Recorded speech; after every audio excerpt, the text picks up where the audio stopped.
Baik, Assalamualaikum warahmatullahi wabarakatuh. Ini adalah pertemuan kita yang pertama di kelas 11. Nah, di kelas 11 ini kita akan mempelajari tentang yang namanya kebutuhan dasar manusia. Nah, kenapa sih kita harus mempelajari yang namanya kebutuhan dasar manusia? Kita lihat kata-katanya yang pertama ya, yang namanya kebutuhan.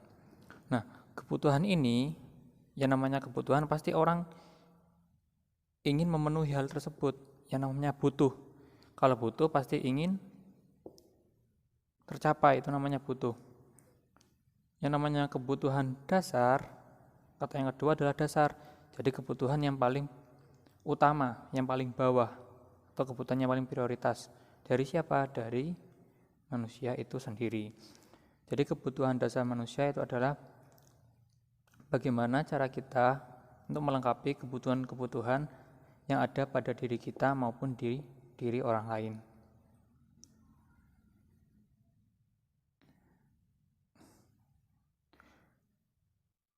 Nah, sebelum kita masuk ke pembahasan kebutuhan dasar manusia, di sini ada penjelasan bahwasanya manusia itu merupakan makhluk yang unik. Kenapa unik? Karena manusia itu memiliki sifat yang holistik atau memiliki sifat yang menyeluruh. Sehingga untuk pemenuhan kepuasan diri dan dalam menjalani kehidupan memerlukan banyak sekali faktor, baik berupa fisiologis maupun psikologis. Nah, hal ini disebut dengan kebutuhan dasar manusia. Jadi, manusia itu memiliki sifat yang holistik, menyeluruh, berbeda dengan makhluk-makhluk yang lain. Maka kebutuhan fisiologis dan psikologis ini harus tercapai. Nah, ini yang kita bahas di kebutuhan dasar manusia. Nah, mengapa sih kita perlu mempelajari KDM? Karena kita sebagai perawat kita harus tahu dan mengenal tentang kebutuhan manusia dalam menjalani hidup. Maka tingkatan kebutuhan itu sendiri agar kebutuhan yang prioritas atau yang mendasar atau yang utama dapat terpenuhi dan lanjut ke kebutuhan yang atasnya, agar kita dapat menjalani hidup dengan kualitas yang tinggi. Jadi intinya, kenapa kita perlu mempelajari KDM? Karena nanti kita akan merawat yang namanya pasien. Nah, kita akan merawat yang namanya pasien. Nah, tujuan kita merawat pasien ini itu apa? Agar si pasien ini menjalani hidup dengan kualitas yang tinggi. Ini tujuan kita mempelajari KDM. Nah, dari sini sudah paham? Kalau sudah paham, kita lanjut ke slide berikutnya. Nah, ada kebutuhan dasar manusia menurut teori Maslow. Maslow ya, ini nama orang, bukan Maslow. Maslow ya.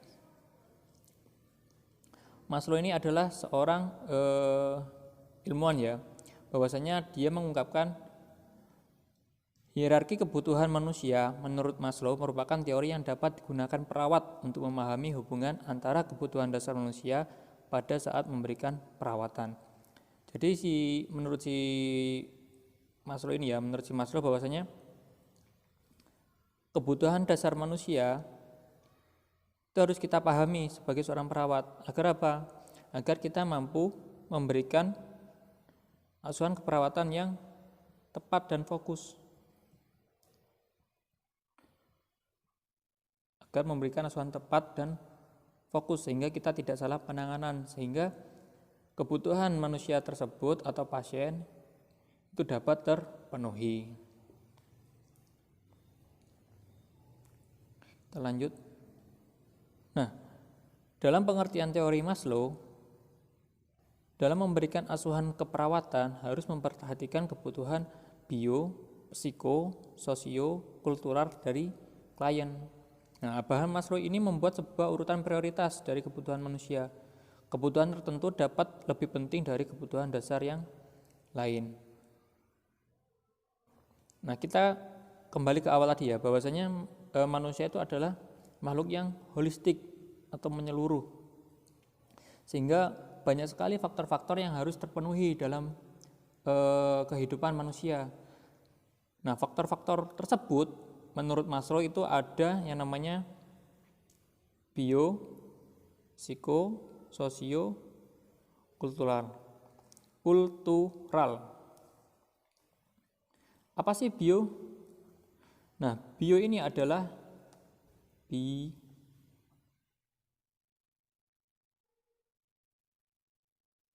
biologis, yang sifatnya biologis. Kemudian psiko. Apa sih psiko? Nah, psiko ini adalah psikologis, dan sosio ini adalah sosiologis atau sosial, dan kultural ini adalah budaya. Jadi ketika kita merawat seorang pasien, ya, menurut Maslow kita harus memperhatikan bio, psiko, sosio, kultural. Secara biologisnya dapat, secara psikologisnya dapat, secara sosialnya dapat, secara budaya itu kita juga dapat. Jadi dalam merawat pasien kita harus memperhatikan keempat ini menurut Maslow. Nah, Maslow juga membuat urutan prioritas, mana yang lebih penting terlebih dahulu dari kebutuhan manusia tersebut. Nanti kita bahas ke slide selanjutnya ya. Jadi dari pengertian Maslow ini, ya, terutama yang ini, itu kita harus paham bahwasanya manusia itu adalah makhluk holistik. Jadi manusia itu butuh yang namanya kebutuhan biologis, kebutuhan psikologis, kebutuhan sosial, dan kebutuhan akan budaya. Begitu juga dalam merawat pasien. Dalam merawat pasien kita harus memperhatikan ini, bio, psiko, sosio, kultural. Nah, bagaimana sih Maslow ini menganggap atau menyusun teori-teorinya? Jadi ada beberapa hal yang membuat Maslow ini menyusun teori tentang kebutuhan dasar manusia. Yang pertama adalah jika kebutuhan tersebut tidak terpenuhi dapat menimbulkan sakit. Contohnya, tadi kan ada, kalau kalian ingat, ada bio, psiko, sosio, dan kultural. Coba sekarang kalian perhatikan. Nah, di pernyataan Maslow yang pertama, jika kebutuhan tersebut tidak terpenuhi dapat menimbulkan sakit. Misalkan kita lihat kebutuhan biologisnya tidak terpenuhi. Contohnya apa? Misalkan kalau kita harusnya kita itu makan, ternyata kita tidak bisa makan. Harusnya kita itu minum, ternyata kita tidak bisa minum, atau makan dan minum kita tidak terpenuhi. Kalau tidak terpenuhi, maka yang terjadi apa? Maka orang tersebut akan kelaparan. Semakin tidak terpenuhi, kelaparan itu akan menjadikan orang tersebut sakit. Nah, itulah mengapa jika kebutuhan tersebut tidak terpenuhi dapat menimbulkan yang namanya sakit. Kemudian yang kedua, jika kebutuhan tersebut terpenuhi dapat mencegah sakit. Ini adalah lawannya ya. Yang tadi tidak terpenuhi mengakibatkan sakit, kalau terpenuhi itu dapat mencegah sakit. Contohnya yang kita ambil yang bio. Misalkan seseorang ya, kebutuhannya itu terpenuhi, makan, minum, itu terpenuhi. Sehingga apa? Orang tersebut tidak akan mudah sakit, sehingga pemenuhan kebutuhan dasar kalau sudah terpenuhi itu dapat mencegah yang namanya sakit. Nah, kemudian yang selanjutnya, kebutuhan tersebut merupakan indikator seseorang dikatakan sehat. Misalkan di kebutuhan biologi ini sudah terpenuhi, maka orang tersebut dikatakan sudah sehat dalam konteks biologinya, dalam konteks fisiknya. Jadi kebutuhan tersebut adalah indikator atau nilai seseorang dikatakan sehat. Kemudian yang selanjutnya, ada perasaan kehilangan jika kebutuhan tersebut tidak terpenuhi. Maka kita akan merasakan ada sesuatu yang kurang jika salah satu kebutuhan tersebut tidak terpenuhi. Misalkan kebutuhan biologinya, kita lapar tapi tidak terpenuhi, maka ada yang kurang, ada yang kehilangan apa? Rasa kenyang. Nah, itu adalah contoh dari yang poin keempat, ada perasaan kehilangan jika kebutuhan tersebut tidak terpenuhi. Kemudian ada kepuasan jika kebutuhan tersebut terpenuhi. Kita ambil yang bio dulu ya. Kalau kebutuhan yang tentang biologi ini terpenuhi, misalkan makan tadi sudah terpenuhi, maka yang muncul adalah rasa kenyang. Sehingga kalau sudah kenyang akan ada atau akan muncul rasa puas. Wah, aku mari mangan, wareg. Nah, itu kan puas. Jadi teori Maslow disusun berdasarkan kelima ini ya. Kita lanjut.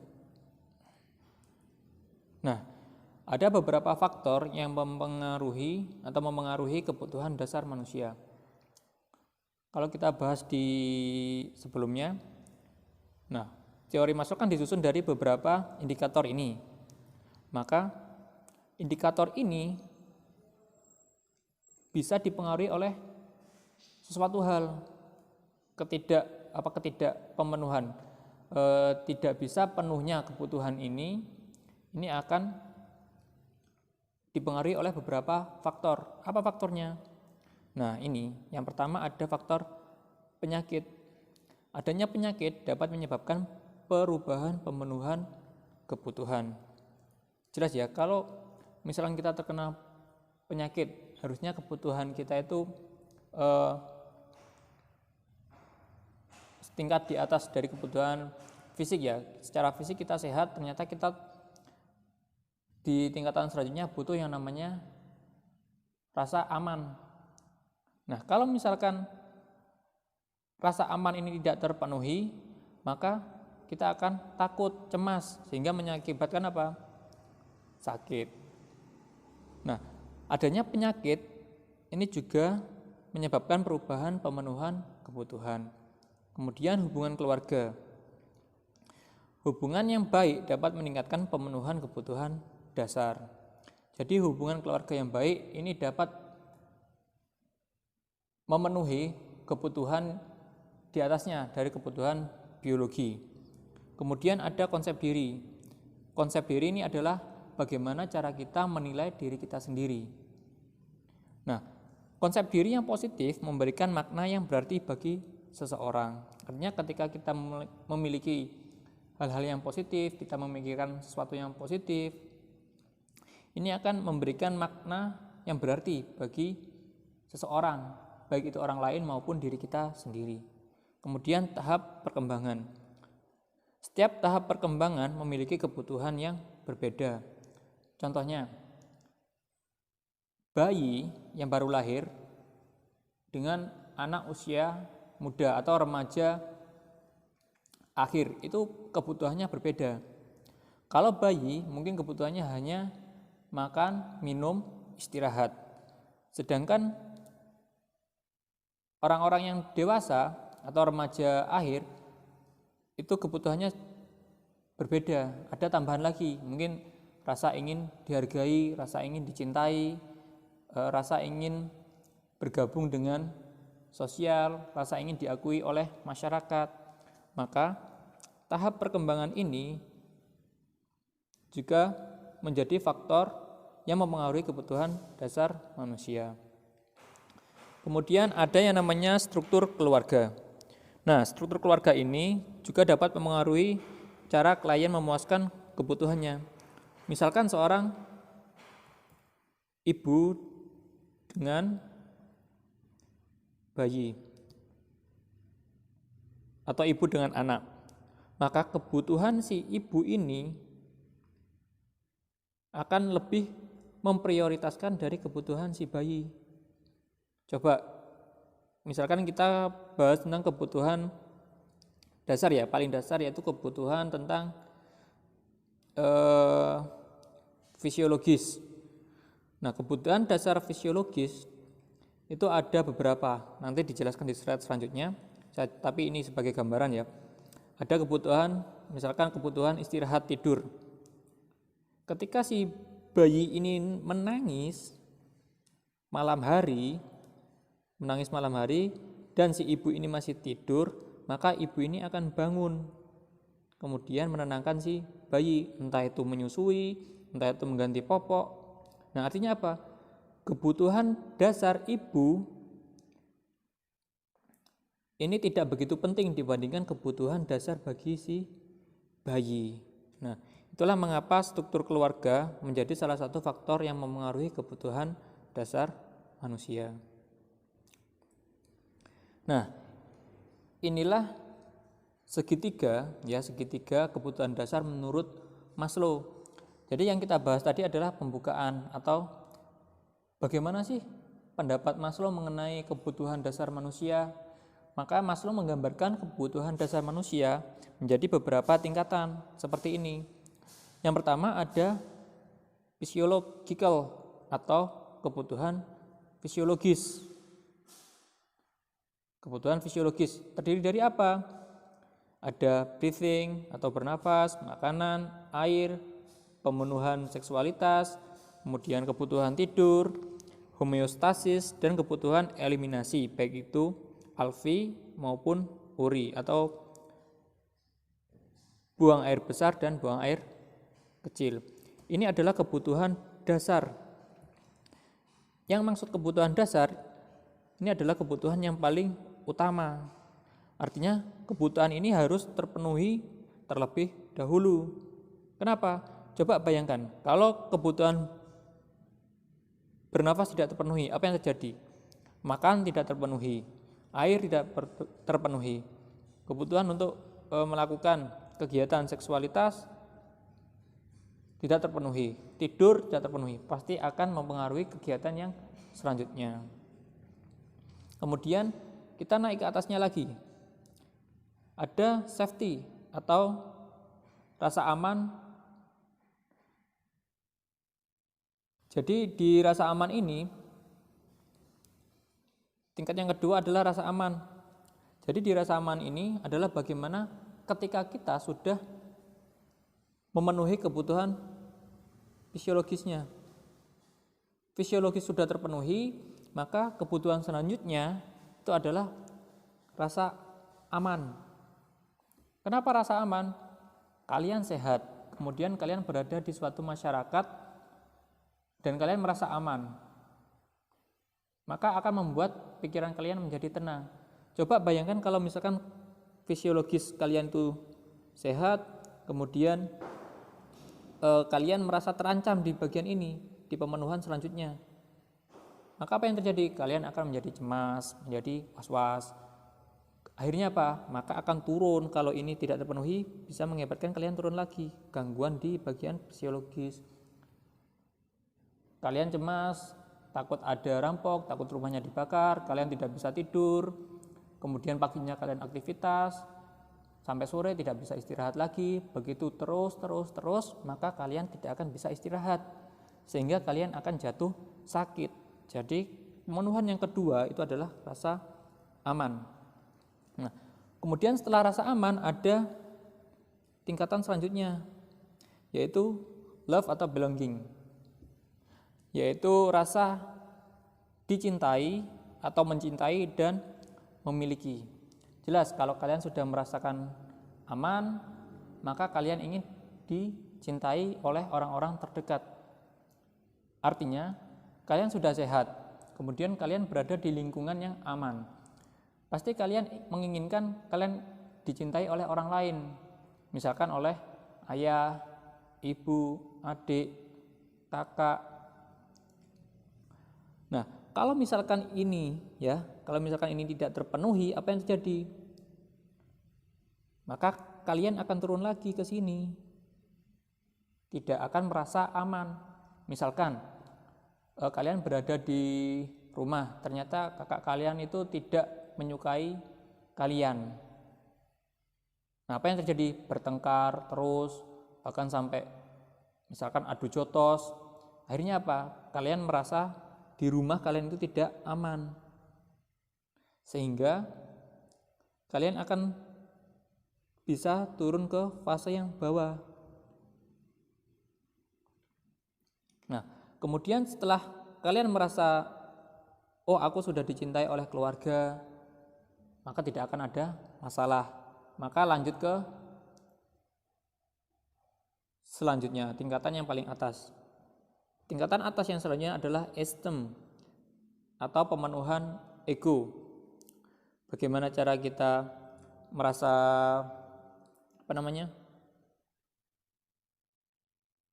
menghargai atau memberikan apresiasi kepada orang lain. Kalau kita misalkan kita dicintai ya, pada tingkat yang ini kita dicintai oleh keluarga kita, ketika kita mendapat sesuatu yang membuat prestasi, misalkan mendapat prestasi, maka kita akan menginginkan rasa yang selanjutnya, yaitu adanya penghargaan.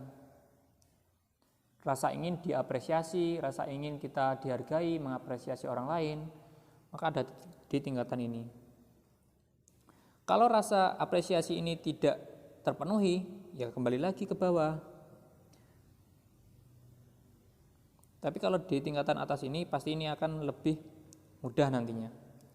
Kemudian yang selanjutnya, kalau sudah kita mendapatkan apresiasi atau mendapatkan penghargaan, maka tingkatan yang paling atas ini adalah self actualization, yaitu aktualisasi diri kita terhadap lingkungan atau terhadap masyarakat sekitar. Berupa apa? Berupa moral, kreativitas, kemudian rasa spontan, dan pemecahan masalah. Nah, inilah bagaimana Maslow menggambarkan kebutuhan dasar bagi setiap manusia. Kita masuk ke kebutuhan yang pertama tadi ya, ada kebutuhan fisiologis.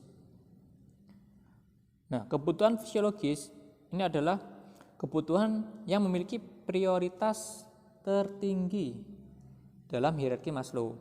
Seseorang akan memenuhi kebutuhan fisiologis dulu, misalkan makan, minum, tidur. Nah, sebelum memenuhi kebutuhan cinta, kasih sayang, dan kebutuhan ini adalah kebutuhan yang mutlak harus dipenuhi manusia untuk bertahan hidup. Kenapa kebutuhan mutlak?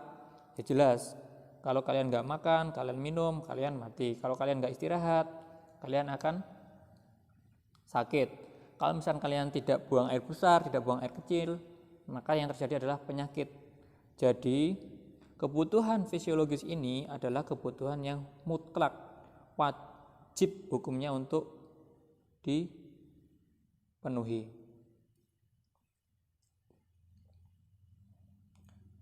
Nah, ada 8 macam kebutuhan fisiologis. Yang pertama ada kebutuhan oksigen dan pertukaran gas, artinya kebutuhan kita untuk bernafas, menghirup oksigen, mengeluarkan karbon dioksida, itu adalah kebutuhan yang pertama. Kemudian ada kebutuhan cairan dan elektrolit. Apa itu kebutuhan cairan dan elektrolit? Yaitu kebutuhan pemenuhan cairan, minum, mengeluarkan keringat. Kemudian kebutuhan makanan, artinya kebutuhan untuk mendapatkan makanan atau untuk memenuhi kebutuhan tenaga. Kemudian ada kebutuhan eliminasi uri dan alfi. Uri ini adalah buang air kecil dan alfi ini adalah buang air besar. Kemudian ada kebutuhan istirahat tidur. Ada kebutuhan aktivitas, bagaimana kita melakukan kegiatan, dan kebutuhan kesehatan temperatur tubuh atau suhu. Dan kebutuhan seksual. Nah, ada 8 macam ini ya, kebutuhan paling mendasar bagi setiap manusia atau bagi pasien ataupun diri kita. Kemudian masuk ke kebutuhan yang atasnya, yaitu keselamatan dan rasa aman. Coba kita lihat. Nah, safety, kebutuhan rasa aman, dan keselamatan. Nah, yang dimaksud kebutuhan ini adalah aman dari berbagai aspek, baik fisiologis maupun psikologis. Nah, kebutuhan ini meliputi apa saja? Ada kebutuhan perlindungan diri, misalkan dari udara, dari panas, dari hawa panas, dari hawa dingin, kemudian dari kecelakaan, terhindar dari kecelakaan dan terhindar dari infeksi. Kemudian yang kedua, bebas dari rasa takut dan kecemasan. Jelas kalau kita bebas dari takut dan cemas, maka kita akan mendapatkan namanya rasa aman. Kemudian yang ketiga, bebas dari perasaan terancam karena pengalaman yang baru atau asing. Nah, terancam ya, untuk kulupan ya rek. Terancam ini artinya kita merasa akan ada seseorang yang menyakiti kita. Kalau kita bebas dari yang namanya terancam, maka kita akan mendapatkan namanya rasa aman atau pengalaman yang baru dan asing. Kemudian ada kebutuhan rasa cinta, yaitu memiliki dan dimiliki, love and belong needs. Jadi kebutuhan ini meliputi memberi dan menerima kasih sayang. Artinya kita lihat ya, love and belonging. Jadi love and belong. Jadi kita bisa memberikan kasih sayang kepada orang lain, entah itu kepada ayah, ibu, adik, kakak. Maka ini adalah kebutuhan bagi setiap orang. Tidak ada di dunia ini orang yang tidak ingin dicintai. Tidak ada. Pasti semua orang ingin dicintai dan mencintai. Kemudian perasaan dimiliki dan hubungan yang berarti dengan orang lain. Pasti di kebutuhan yang nomor 3 ini ya, setelah kebutuhan rasa aman, kita itu ingin memiliki perasaan dan hubungan yang berarti bagi orang lain. Misalkan, oh dia itu sebagai ibu saya, maka hubungan kita itu adalah hubungan yang spesial atau hubungan yang berarti. Atau kita dengan sahabat, atau kita dengan orang lain yang menurut kita orang lain itu adalah orang yang berarti. Jadi ini adalah contoh dari perasaan yang dimiliki dan hubungan yang berarti dengan orang lain. Kemudian kehangatan. Yang dimaksud kehangatan ya, jumlah ya. Yang dimaksud kehangatan ini adalah hubungan yang harmonis, bukan hangat-hangat yang lain. Kemudian pasti kita butuh yang namanya persahabatan. Karena manusia adalah makhluk sosial, maka manusia pasti membutuhkan orang lain, terutama orang lain yang dapat kita percaya atau yang biasa disebut dengan sahabat. Jadi persahabatan itu merupakan kebutuhan dari salah satu teori Maslow. Kemudian yang kelima, mendapat tempat dan diakui dalam keluarga, kelompok, serta lingkungan. Jelas ya, kalau kita mendapat tempat dan diakui, maka artinya kita dicintai oleh orang-orang yang ada di, entah itu di keluarga, di kelompok kita, atau di lingkungan sosial. Kemudian ada yang namanya kebutuhan harga diri atau self-esteem needs. Nah, kebutuhan ini meliputi apa saja? Yang pertama, perasaan tidak bergantung pada orang lain, kemudian kompeten, serta penghargaan terhadap diri sendiri dan orang lain. Jadi kebutuhan harga diri ini menjadi kebutuhan bagi setiap manusia. Kalian pasti tidak ingin ketika kalian melihat mampu ternyata diremehkan oleh orang lain, maka kalian butuh yang namanya harga diri. Atau yang ini ya, tidak bergantung pada orang lain. Jadi setiap orang itu pasti butuh yang namanya harga diri atau self-esteem. Tidak ada orang yang istilahnya tidak memiliki harga diri. Maka ini menjadi salah satu kebutuhan di tingkat keempat. Kemudian selanjutnya kebutuhan aktualisasi diri atau need for self actualization. Jadi kebutuhan ini meliputi dapat mengenal diri sendiri dengan baik atau mengetahui potensi diri. Kemudian belajar memenuhi kebutuhan diri sendiri, tidak emosional, mempunyai dedikasi yang tinggi, kreatif, dan mempunyai kepercayaan diri yang tinggi. Kalau keempat tingkatan dari fisiologis, kemudian rasa aman, kemudian rasa dicintai, dan keempat tadi adalah harga diri. Maka jika keempatnya ini terpenuhi, yang kelima ini adalah tingkatan yang terakhir adalah kebutuhan aktualisasi diri. Bagaimana seseorang tersebut mengenal diri sendiri, kemudian bagaimana dia belajar untuk memenuhi kebutuhannya dia sendiri, menjaga emosinya, dan mempunyai dedikasi yang tinggi. Artinya dia benar-benar sungguh-sungguh dalam menjalani kehidupan. Dan dia menjadi orang yang kreatif, mempunyai kepercayaan diri yang tinggi. Coba kita balik. Bagaimana? Misalkan kita ambil contoh yang di sini ya, yang atas ada kata kreatif. Nah, bagaimana jika seseorang ini di tingkatan yang paling atas, yang nomor 5 ini, dia tidak, misalkan ambil contoh dia tidak kreatif, maka dia tidak akan dapat yang namanya penghargaan karena tidak bisa dipuji. Apa yang bisa dipuji dari orang yang tidak kreatif? Kan tidak ada. Seorang yang kreatif pasti menghasilkan karya. Nah, karya yang dibutuhkan maka akan mendapat pujian dari orang lain karena sudah berguna. Nah, kalau dia tidak mendapatkan pujian, artinya dia bisa beresiko tidak dicintai. Nah, kalau sudah dia tidak dicintai, maka apa yang terjadi?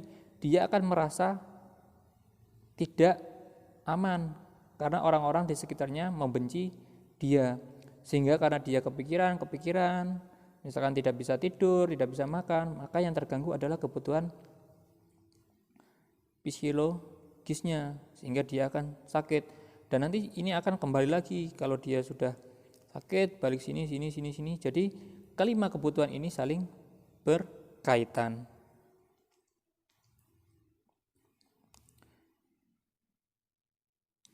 Nah, kalau menurut Maslow itu hanya ada 5 kebutuhan tadi.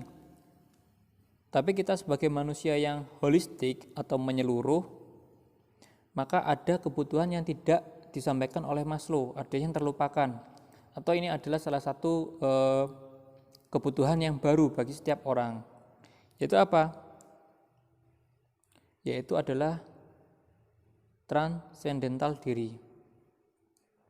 Apa itu transendental diri? Bahwasanya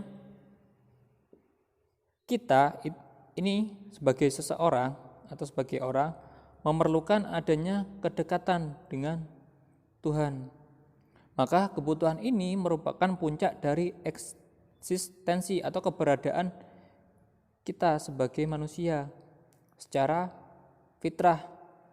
Nah, manusia menyadari akan adanya Tuhan dan pertolongannya. Maka konsep yang keenam ini disebut dengan konsep bio, psiko, sosio, spiritual. Ini kurang satu ya, kurang kultural. Ya, kurang kultural atau budaya.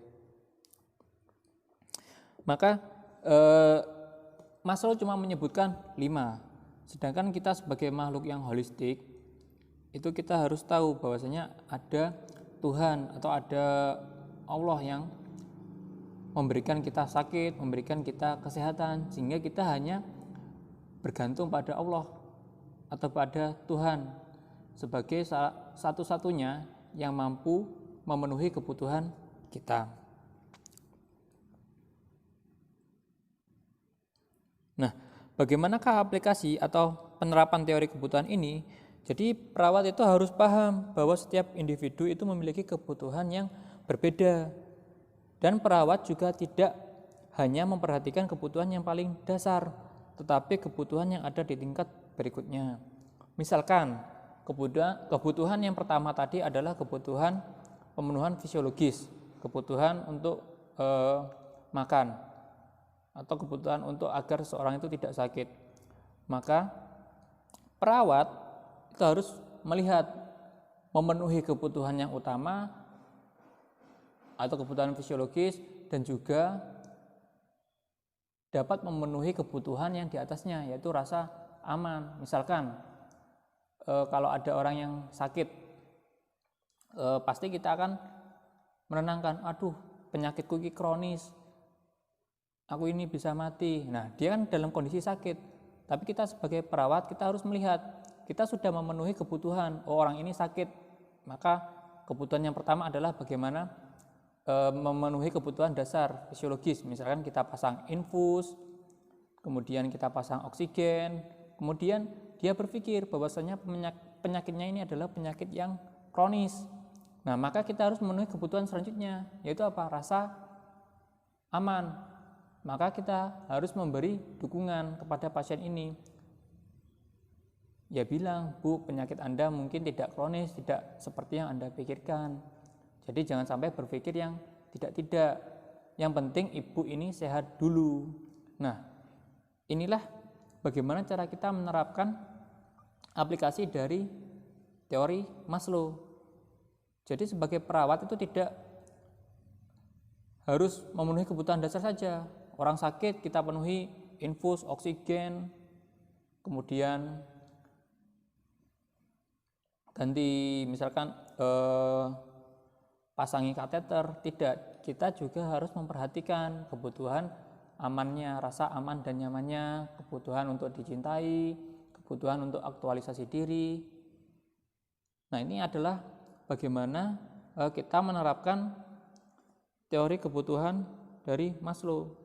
Bahwasanya kalau satu paling dasar atau fisiologis tadi sudah terpenuhi, maka kita harus naik ke tingkat atasnya, ke tingkat yang nomor 2. Nah, begitupun nomor 2 kalau sudah terpenuhi ke tingkat 3 sampai dengan tingkat 5 atau 6. Nah, kalau di keperawatan, nanti misalkan kalian lanjut di kuliah, nanti di dalam proses pendokumentasian atau asuhan keperawatan nanti ada diagnosa keperawatan, diagnosa aktual, resiko, atau bahkan diagnosa potensial. Nah, ini berhubungan dengan teori ini. Misalkan di kebutuhan fisiologis ini adalah yang paling banyak adalah diagnosa aktual. Kemudian yang di sini biasanya diagnosa risiko. Kemudian di nomor 3 ini ada diagnosa potensial. Sampai dengan ke nomor 6, diagnosa potensial. Jadi ini adalah gambaran bagaimana kita sebagai perawat harus menerapkan konsep yang sudah disampaikan oleh Abraham Maslow. Nah, ada beberapa hal yang perlu diperhatikan dalam menerapkan kebutuhan dasar Maslow ini. Yang pertama ada hubungan di antara kebutuhan. Jadi ada kalanya kita itu tidak harus sesuai dengan teori Maslow dalam memberikan asuhan keperawatan. Misalkan ada seorang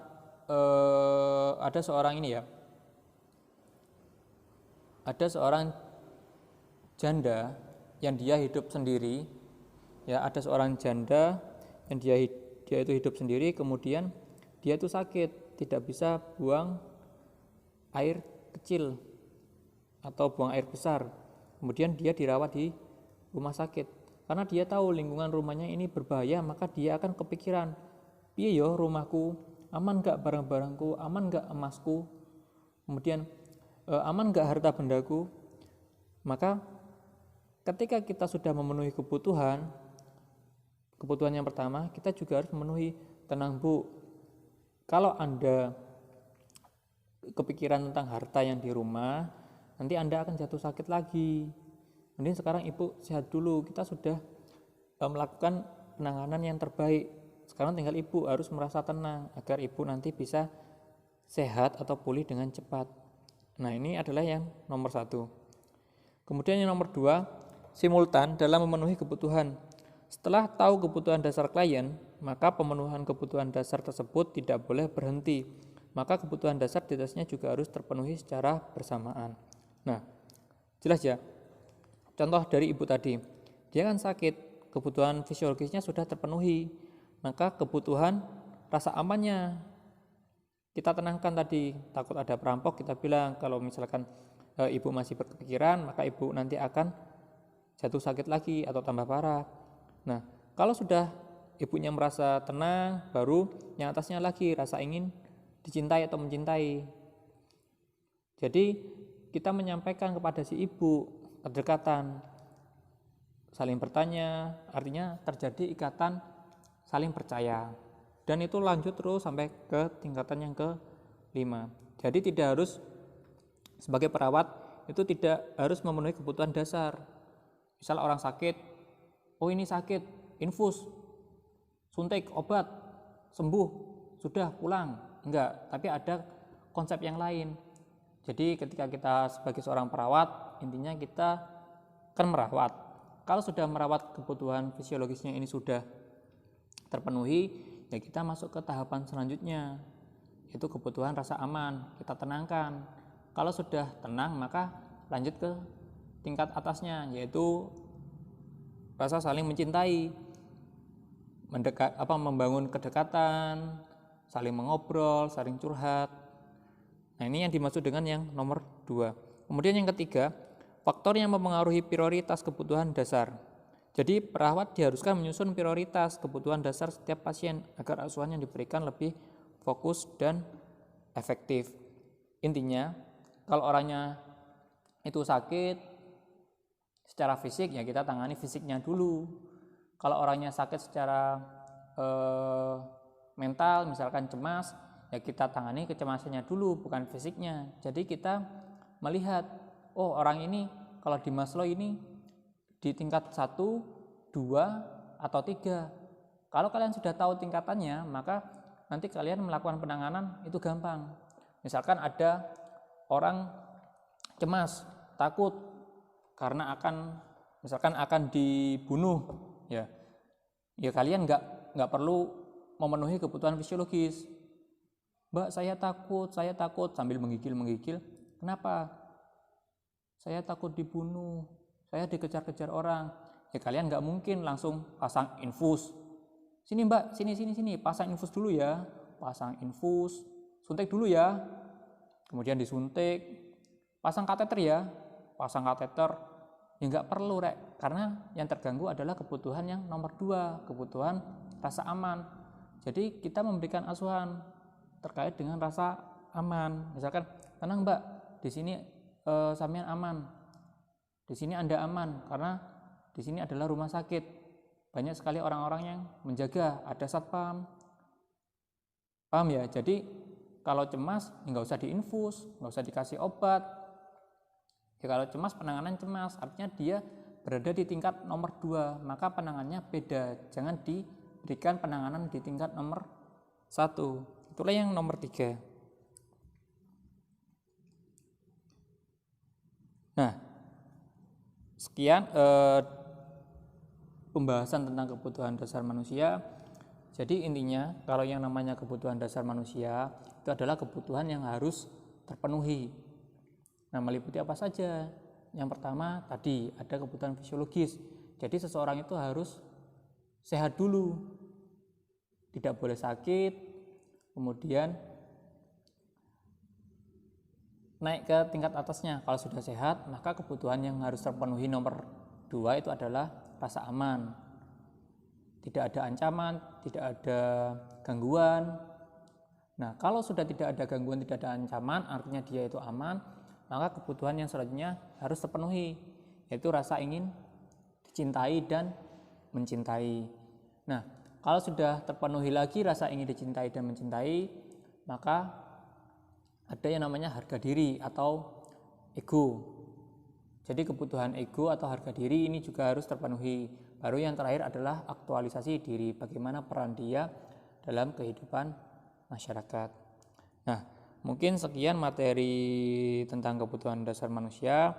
Jadi ini masuk di bab 1 ya, bab 1. Nah, kalau misalkan kalian bingung dari penjelasan saya, di Classroom itu ada materi. Jadi ada KDM buku 1, buku 2, buku 3. PowerPoint yang ada di sini ya, yang sudah saya sampaikan ini saya mengambil dari ketiga buku tersebut. Silakan kalian baca-baca sendiri. Kalau misalkan kurang paham, nanti kalian bisa bertanya lewat diskusi grup atau bisa memasukkan saya dalam grup kelas. Nanti kita bahas bareng-bareng apa sih yang kalian bingungkan tentang kebutuhan dasar manusia. Sekian presentasi dari saya. Semoga bermanfaat. Assalamualaikum warahmatullahi wabarakatuh.